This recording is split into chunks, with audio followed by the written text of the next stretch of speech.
Now, we began tonight with the COVID vaccine. The Biden administration moving forward with a January 4th deadline that requires more than 80 million Americans be vaccinated or face weekly COVID testing.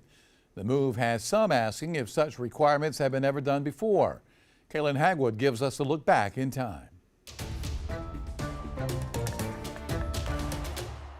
If you'd like to study the history of vaccine requirements in our nation, 1905 is a great place to start.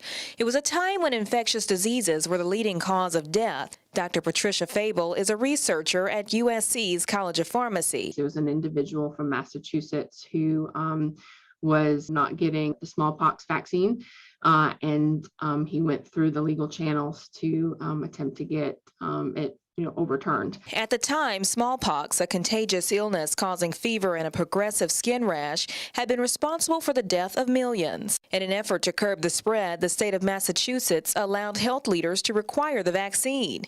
But Henning Jacobson refused, claiming he and his son had had bad reactions to earlier vaccines. The Supreme Court, however, ruled in favor of the state, saying it was a matter of public safety. Fast forward to today, and the virus has been eradicated. The CDC says due to vaccinations, and that's just one example. Just about every state has laws mandating certain childhood vaccines for daycares or public schools. So how does the Biden administration's vaccine or testing requirement compare?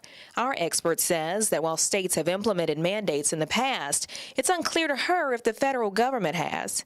As history writes itself again, Dr. Fable says, I would just like to encourage anyone with questions about vaccines and vaccine mandates to talk with pediatricians, physicians, pharmacists to get accurate information. In Columbia, I'm Kaylin Hagwood.